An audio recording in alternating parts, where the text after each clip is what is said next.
Like करें, subscribe कीजिए, bell icon को दबाएं ताकि हमारे वीडियो सबसे पहले आपके पास पहुंच सके। बहुत ज़्यादा ख़ुदकुशी जो होती है उसकी एक वजह पसंद की शादी ना होना। आमतौर पे फ़िल्में देखकर अफेयर हो जाता है, आजकल इसकी तरफ लोग चल पड़े। मैं इसका शदीद मुखालिफ हूँ। शायद लोग इस पर कुछ नाराज़ भी होते हैं कि ये जो है वो इसकी बहुत मुखालफत करते हैं। याद रखिए, ये चीज़ें पागल होने का सबब, घरों की तबाही का सबब, घरों की बर्बादी का सबब है। ये नाजायज़ मोहब्बत की इस्लाम में कोई हैसियत नहीं है।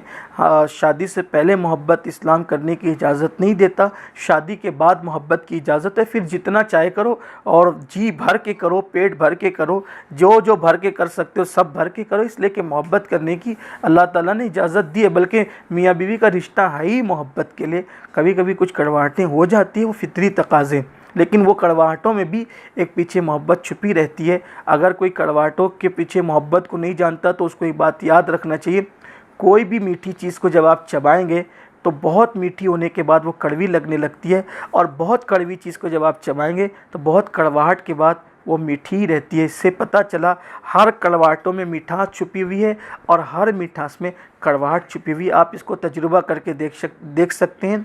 बहुत ज़्यादा किसी चीज़ में आप शक्कर मिला दें, एंड उसका कड़वाहट पर होगा, और बहुत कड़वाहटों को आप एंड तक जाएं तो उसका जो है वो एंड जो है मिठास। नीम की पत्ती आप चबाएं, खूब जब चबा लेंगे तो चबाते चबाते एंड पर मीठी लगने लगेगी। ये फितरी चीज़ है, फितरी तकाज़े हैं जो आप कारखाने कुदरत के अंदर गौर कर सकते हैं। ये तजुर्बात की बात है, जो हमारे बुज़ुर्गों के तजुर्बात से ये बात सामने आई है। तो अगर किसी लड़का लड़की के दरमियान नाजायज़ मोहब्बत हो जाती है और वो कहते हैं मैं शादी करा दूँ, पहले कोशिश की जानी चाहिए कि उन्हें समझाएं। मानते हैं तो ठीक है, अगर नहीं मानते हैं तो हमारी बिरादरी नहीं है, हमारे मेयार के लोग नहीं हैं, ऐसा नहीं वैसा नहीं। जब ये देखे कि जब ये करने पर बिल्कुल आमादा है, पागल हुआ जा रहा है, तो फिर जो है वो बहुत ज़्यादा माँ बाप को रुकावट नहीं बनना चाहिए, बल्कि अगर नहीं मानते हैं तो कर देना चाहिए। इसलिए कि आपका बेटा या आपकी बेटी फांसी लेकर, जहर खाकर, ट्रेन में आकर, कुएं में छलांग लगाकर और नहरों में कूदकर मर जाए और आप उसे खो दें, उससे बहुत बेहतर है कम से कम वो आपके सामने रहेगा तो रहेगी तो इज़्ज़त के साथ शादी कर देना चाहिए। और वैसे भी मैं समझता हूँ कि कोई मेयार हमारा क्या हो सकता है, इन्ना अक्रमकुम इंदल्लाहि अत्काकुम, अल्लाह के नज़दीक इज़्ज़त वाला वो है जो अल्लाह से डरने वाला है। हमारी बिरादरी में नहीं आता, हम लोग इतने मालदार है, वो गरीब है, ऐसा है वैसा है। पहले समझाएं। मैं ये नहीं कहता कि डायरेक्ट कर दें, समझाएं। मानते तो ठीक है, नहीं मानते तो कर दें।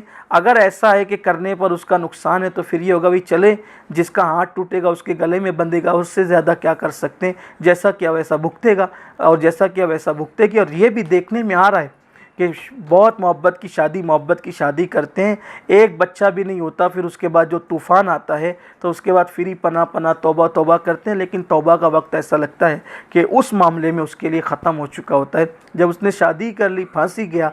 अब उसके अभी बल्कि एक साहब मेरे पास आए थे कि जब वो पसंद की शादी, अभी ईशा से पहले की बात, पसंद की शादी हुई, 2 बच्चे हो गए, अब थोड़ा सा झगड़ा हुआ तो तलाक दे दिया, ये हालत हुई। अब बताओ क्या हल करें, कैसे हल करें। तो ये सब चीज़ें होती है। तो पहली बात तो यही है कि मैं तो यही कहता हूँ कि लव मैरिज नहीं करना चाहिए, अरेंज मैरिज करना चाहिए, वालिदैन के मशवरे से करना चाहिए, घर वालों के मशवरे से करना चाहिए। लेकिन कुछ लोग ऐसी नादानी कर रहे हैं कि अगर नहीं करेंगे वो मर जाएंगे, कुछ हो जाएगा। तो ऐसी सूरत में वालिदैन ज़िद पे ना आए, अड़े नहीं। ख़ास तौर पे जो बेटी के वालिदैन हैं, बेटी के वालिदैन ऐसे मौके पे बहुत ज़्यादा वो करते हैं। ठीक है, अगर बच्ची से गलती हो गई, उसे समझाएं, नहीं मानती है तो अच्छे से उसकी शादी कर दें, कम से कम वो इज़्ज़त के साथ ज़िंदगी गुजार सकें। और उसके बाद फिर आखिर में कि कभी कभी ऐसा होता है कि घरेलू ज़िंदगी में टेंशन की वजह से, मसाइल की वजह से भी अक्सर लोग फांसी लेते हैं। मेरी गुजारिश ये है कि कोशिश की जाए कि घरेलू ज़िंदगी प्यार मोहब्बत के साथ गुजरे। कमेंट शेयर जरूर करिए।